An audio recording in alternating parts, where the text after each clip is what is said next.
So good morning, good afternoon. We're here to talk about the USA Triathlon membership changes, how that impacts your setup on the RunSignup platform.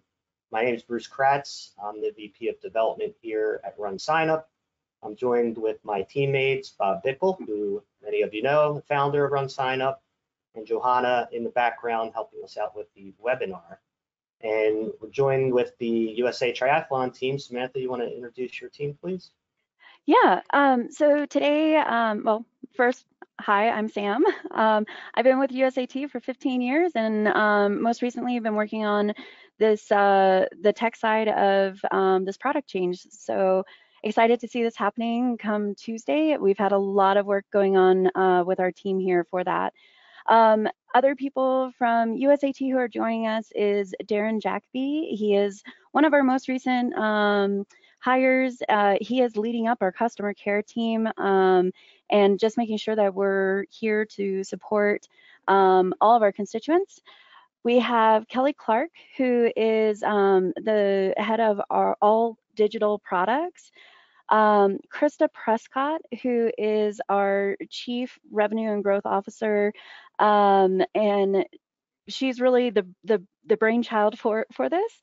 We have Liz Kohler, who is heading up like all of our communications with our key constituents and really leading the charge on making sure we're delivering for those constituents. I think that's everyone. Okay, so what we're going to do here is go through what are the changes and why are these changes being made, and they're actually improvements, so that's great. And then from the point of view of a race director, what do you need to do leaving this meeting to properly configure your race on the RunSignup platform to take advantage of these changes? So and we'll do a live demo once we get done some introductory slides. So I'm going to turn it over to the USAT team to get us started. Hi everyone, I'm Krista Prescott. Nice to meet everyone. You can't see me, my camera is not working, but I wanted to start off first thanking Bruce and Bob and the entire RunSignup team for the great partnership thus far. And happy to be here to kind of represent the USAT perspective on this and provide a little insight into the why, which I think is very important as we go through this change. So why the change? What is it and why now is what I'm here to do. So very brief overview. USA Triathlon must stay viable in the long-term future of the sport. Right now, we are not long-term viable, I would put. We've made no product or price changes since 2015 and 2016, and both participation and considerations, as well as where we are, has changed dramatically since that point. When we think about this, we've taken into a lot of different perspectives and feedback, but wanted to outline kind of the key pillars of consideration that we took forward as we built these products. And those are outlined at the bottom. We are here first and foremost to grow and support the sport of multisport and triathlon. That is always at the base, and how we do that is the #1 consideration. These products are no different. We took into careful consideration the impact that they would have and how they would help us facilitate the growth of the sport in the short term and over time. Secondly, our products previously have been pretty transactional, not clear benefits, at least especially from the one-day perspective as to the value that they bring. When we thought about these new products, we were thinking specifically about how are we moving from transactional to benefit-driven to make sure that we are meeting people where they are and providing different levels of support based on how you are looking to engage with the sport of triathlon. The third piece is driving revenue. And I put this from a sensible point of view. How are we driving enough revenue to both support the programming that we need to grow the sport and to pay for the tangible benefits that we're providing to our constituents? The fourth one is long-term flexibility. And I would say this long-term flexibility, not only for USA Triathlon and for the members that will be purchasing these products, but also for race directors and registration companies and all that are engaging in this transaction process. How is this product set giving us flexibility over time to make adjustments and changes as we see how they react in market? So going on to the product, if I can go to the next slide. This is really how this is moving from to. So our one-day membership is moving into a baseline entry-level bronze membership with 3 price points. This will support an event level registration. So basically that one-day membership in a new current state with some added benefits. There are 3 tiers to this. One of the most important things that we did was take into consideration that $15 seemed a bit limiting, especially with the growth, and that a lot of our participants in the super sprint or sprint are new to the sport of triathlon. That really is the entry level. So how do we take that into consideration and lower that barrier for entry? Then we have an Olympic distance price point and a long and ultra distance price point, all in line with the benefits that support those distances, as well as with the registration fees associated. The annual membership is going from 1 to at least 3 upon launch. So a silver membership is the baseline annual membership. It does have additional new benefits that will be added in, but then we've added these upper echelon tiers in a gold and a platinum. These have much more extended benefits for those that race with us often and expect more out of us and are looking for more support and resources. And those are those upper level price points. And that is the overview of the product and the why.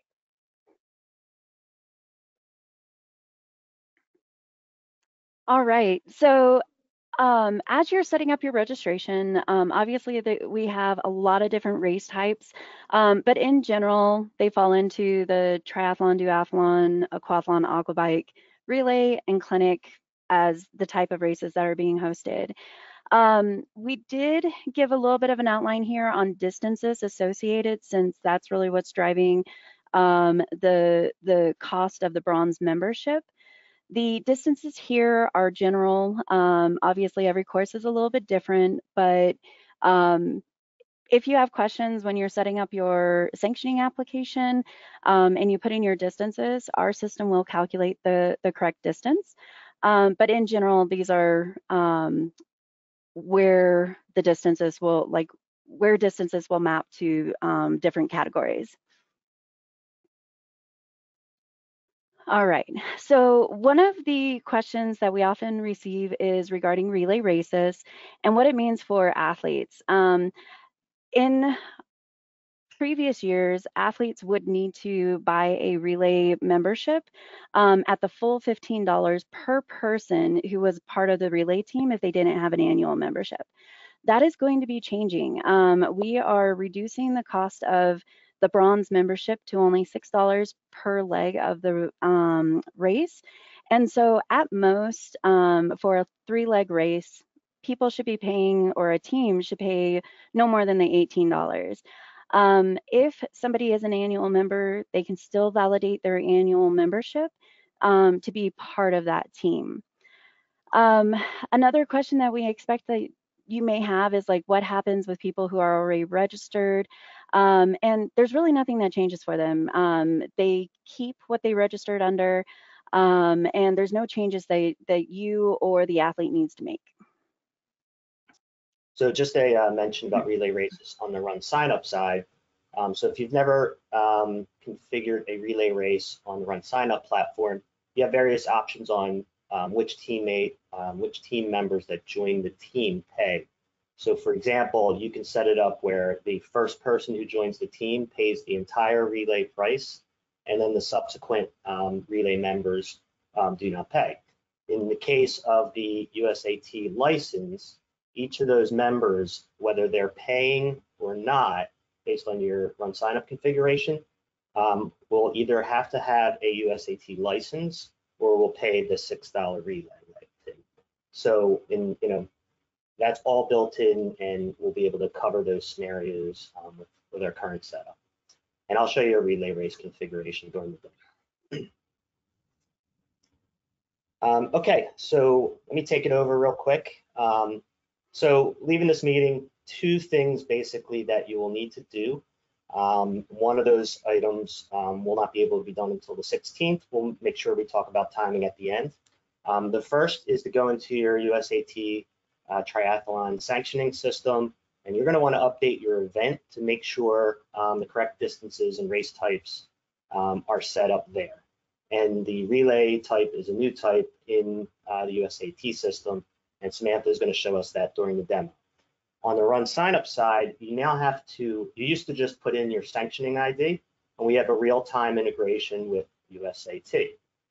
Now you'll need to tell RunSignup which of your RunSignup events match up with which of your USAT races. So essentially, and there's a little bit of a terminology difference, actually a 180-degree terminology difference. So it's just the way we've evolved. It's not that one's right or one's wrong.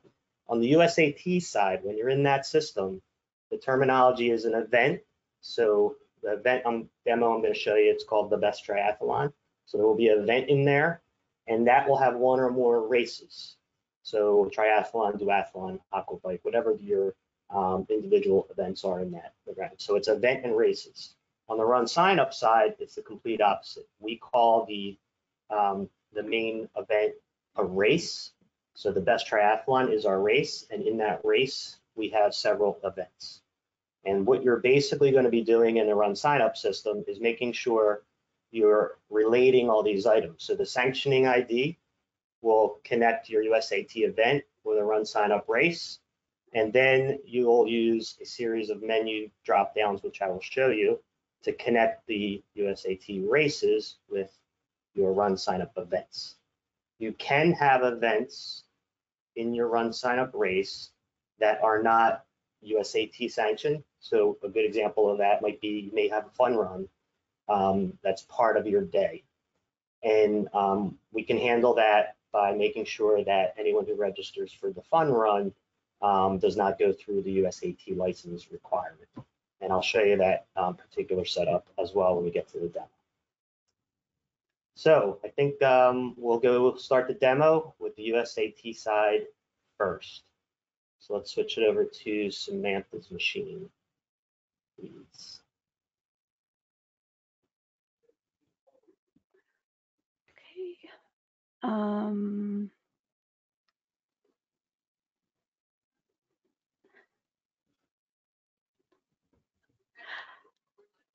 I am not seeing option. Oh, hold on a minute. Let me see here. Show my screen. Yep, we can see you. Okay. And you're able to see the USA Triathlon website? Perfect. Yes. Okay. So for the most part, things are pretty much the same. If you've sanctioned your race before, you will need to still do your general info and your race director info pages. When you get to the race info pages, any of the races that you've already sanctioned will be listed on here. You can just go in and click new if there is any additional race that you need to add, such as a relay. When you click on that new button, it'll take you in here, and then you'll see relay as a new option under here. Everything else is the same. You'll put in some of your race legs. If you have both long, short, ultra distance races, anything like that, you only need to put in one relay. The distances really are arbitrary. So whichever one you want to set, you can, and then you'll just map that same race to all of the events in the RunSignup system. Any questions on that?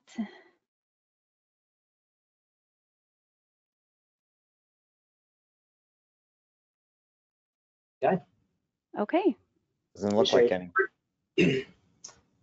Johanna, you can switch it back to me.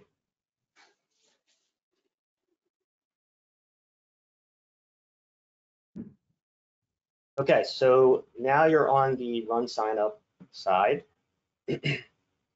And I'm going to bring up this triathlon race here. The settings have not changed where they're located. They're in financial, pricing, memberships. But most of you expert users will just go into the search, type in USAT, and you'll go right there. Most people configuring their race will do it here. This will enable the configuration for all of your RunSignup events for this race.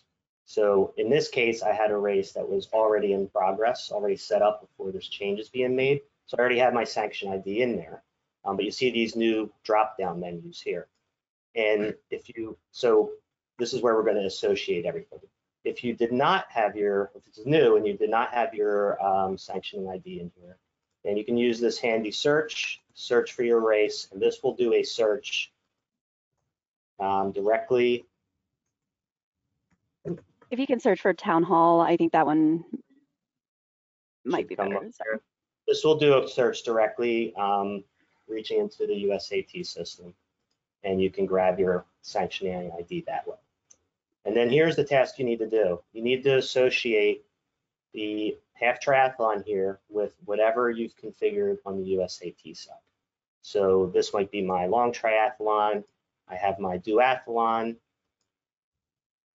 And this drop-down menu is basically coming from what you set up on the USAT side.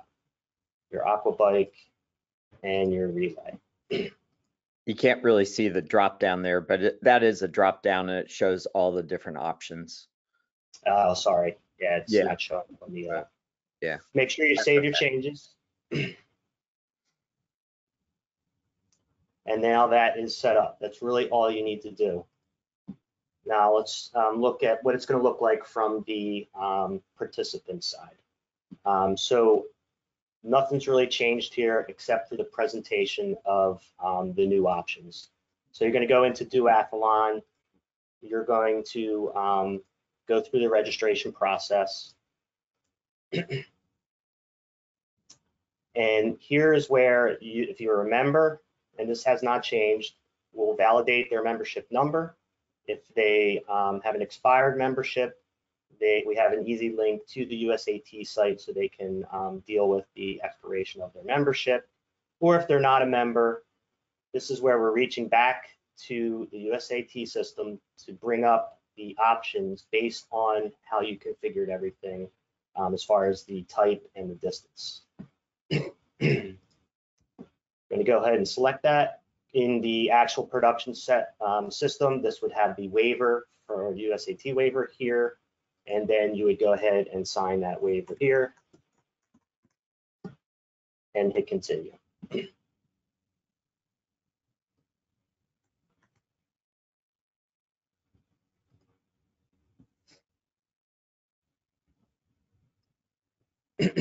So the real change here is the association of, on your setup screen,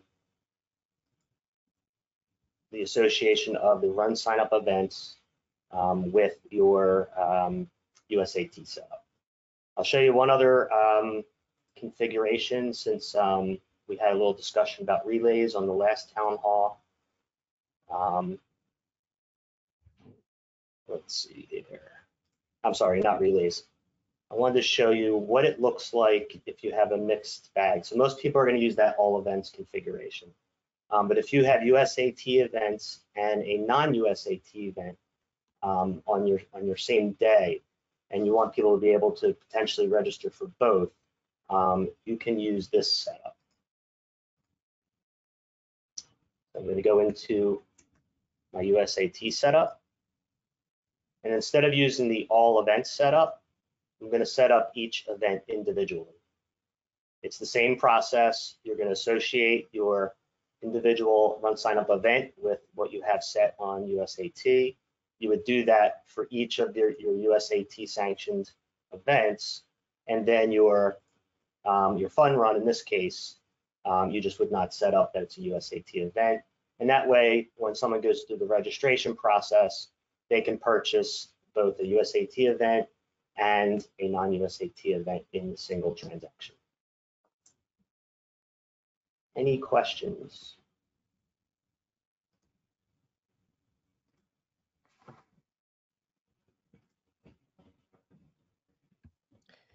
I don't see. Yeah, we have a handful of questions.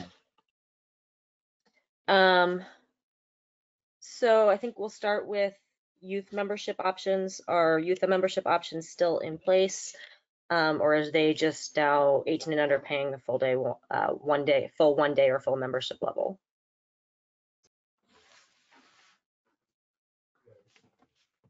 Sam, Sam, you're muted. Sorry about that. Yes, we do still have youth and young adult options available. Those really are not changing too much in the how they're set up. So they weren't listed here just from a product overview because there's really no change to them. This one is on the RunSignup side. We've always upcharged processing fees based on a percentage of the total cart. Will this take into account USAT fees in addition to the race entry and any applicable store fees? Yes. I have a triathlon that has multiple race distances, including a run-only portion for a 5K, 10K, and 15K. Do all the athletes need to pay for the USAT license for the run-only events? If you are sanctioning the run-only race with us, yes. You would put them in probably as a short distance race, but they should be paying to make sure that they're covered by insurance for the race.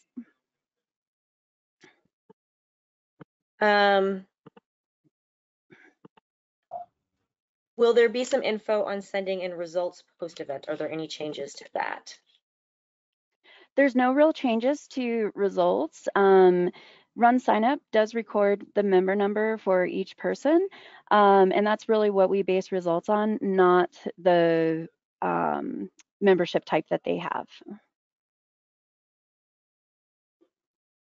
When members of my triathlon team sign up for membership or renewal, are they doing this through RunSignup? Will they choose my tri team when signing up, and will this automatically update my insurance roster? You are going to sign up through RunSignup for your team, and then you will be presented with the relay product as far as USAT goes.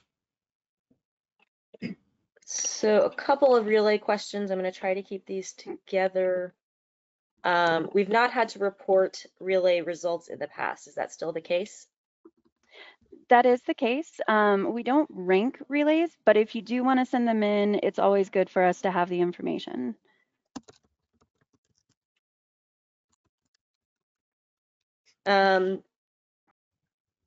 What about people that decide to change their race distance later? How does that impact their membership? Yeah, so we want this to be as easy as possible for both race directors and athletes. If you are moving somebody behind the scenes, so you as the race director are taking them from, say, the sprint distance to the Olympic distance, there's no change. We're not going to ask you to go back and calculate the difference in membership costs. You can just go ahead and make that change. If you are canceling the registration and they have to go and re-register, then at that point they would be prompted to purchase another bronze membership. Do we still need to do the same mapping process for youth events? You should map for your youth events. That's correct.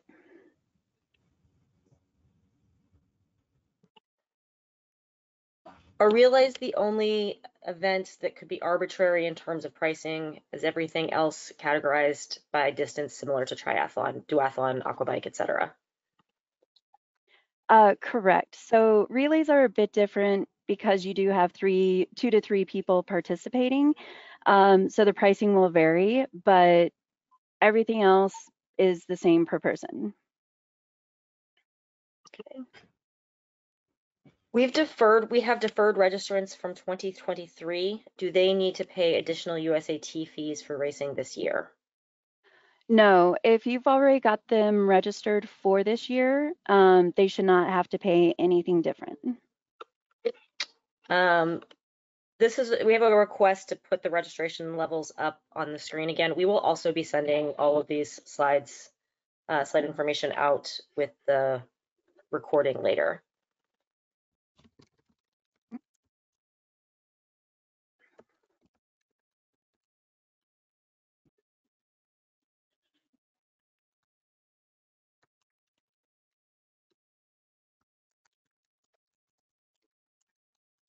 If one person is racing multiple legs in a relay, do they pay $12 or $6?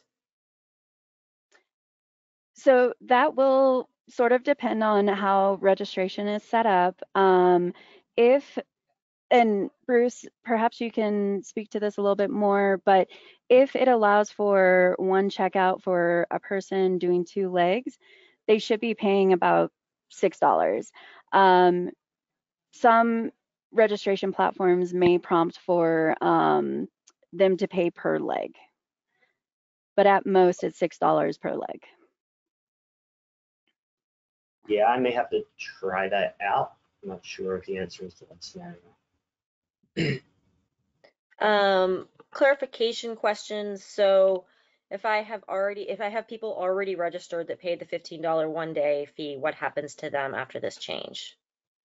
Yeah, so we do give a number of options for people to apply any fees that they've paid towards the cost of like an annual membership. We're not going to be doing refunds in this process. This is going to be sort of like a hard cutover. But if you have anybody having questions about their membership costs, we do ask that you direct them to us, and we're happy to talk with them and work with them through options that they have available. If we're mapping our events in RunSignup, will it throw an error if the wrong USAT distance is selected? It will not. Right now, it's totally based on what you're selecting. So if there is a problem, we will be monitoring it as we go forward, since this is kind of new for us. But if there's any problems, we'll just deal with that kind of after the fact. It should not throw an error if you select the wrong time. Do you want to talk a little bit about what some of the expanded USA benefits are with annual gold? Krista, do you want? Take that one. Yeah. Okay. So all of the benefits will be released specifically on Monday or on Tuesday, sorry, the 16th, when all the products go live. We're not giving too much of a sneak peek just because we want our membership base to be some of the first to see them, but I would say there's some great benefits there. There also is some opportunities for us to partner with race directors to do specific marketing promotions or spot discounts marketed to all of our membership base as part of some of these memberships too. So more to come. All right. One more clarification, I think, on the deferral question from earlier. If they were registered before and had paid their USAT fee in 2023, but they're deferring to 2024, will they be paying the 2024 fee for USAT? If you've moved them from the 2023 race to the 2024 race already, no, there's no change that needs to be made. If you gave them like a discount towards your registration for 2024 and you're having them go through and do a re-register for the event, then they would be prompted to purchase a membership since that's not included in the discount that you issued.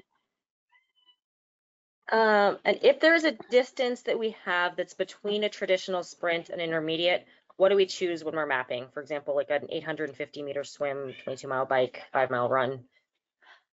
Yeah, I would recommend that you look at the distance calculated in sanctioning. It will tell you what we consider to be a short or an intermediate, and then you would just map to that particular race. I believe that is all the questions that we have in. We had some rapid fire there, so we'll also be going through them after and making sure that no one was missed and that we follow up with you if there was something that wasn't answered. Bob, before we close, do you have any comments or anything that you wanted to add? I don't think so.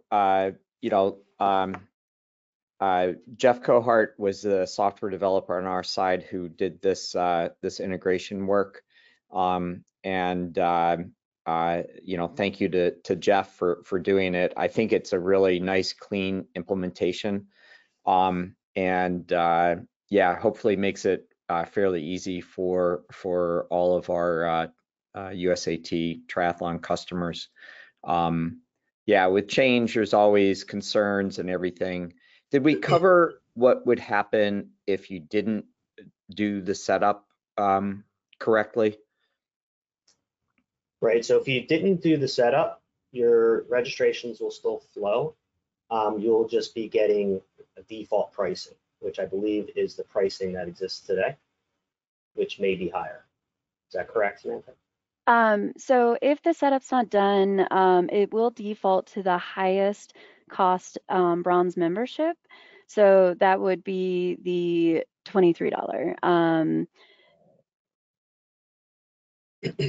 Yeah, that was my assumption, is that if you haven't done the setup. The timing, Bruce and Sam, so what Bruce was showing is going against the test system at USAT. You as race directors can go into USAT system and set up all of your races to have the proper distance and so forth. But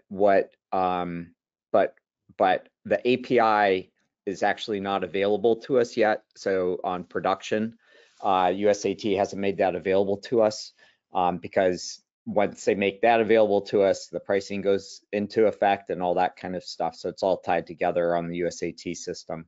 So it's kind of gonna be a little bit of a rush, because as soon as the new USAT pricing comes out, that's the first time I think that you'll be able to do these alignments between your RunSignup events and your USAT races.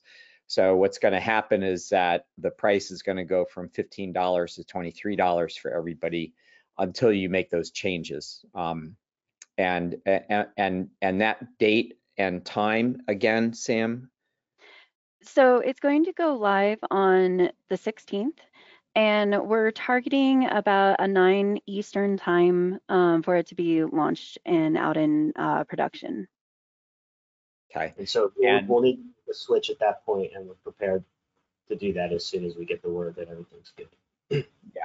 Yeah. So we have to wait for the USAT side to roll, and then basically we need to do like 2 lines of code change to use the new stuff instead of the old stuff, and then deploy that, and that will take us a few minutes to get done. But as soon as we get the go ahead from USAT, you'll be able to do those setups on our side. And as per usual, we're here to help. You have the info at team that'll be briefed on all this. Me and Jeff Cohart will be available, and Samantha and her team will be available through their normal support channels. So we'll get you through it. Yeah, and we'll improve the blogs that are available. And I think Andrew and Kevin Lai are going to be doing a custom kind of shorter, compact video demo. So they'll basically be cutting this up, and you'll be able to see stuff a little bit more live, and there'll be support articles and all that kind of stuff. So hopefully it's really not too hard. It's just that you have to go in and flip a few switches. So well, great. Thank you, everyone, and hope everyone has a great day. Thanks, Samantha and team. We'll see everyone later. Thanks, Bruce. Thank Thanks, Sam. Hey, Kevin, if I enjoyed that video and I wanted to express that in some way, how would I do that? I think you can like and subscribe to the channel, and maybe comment any questions that you may have. And if I wanted to watch another video with information that I may or may not know? So you can click some of these other videos that we recommend to watch. Are they here? Here.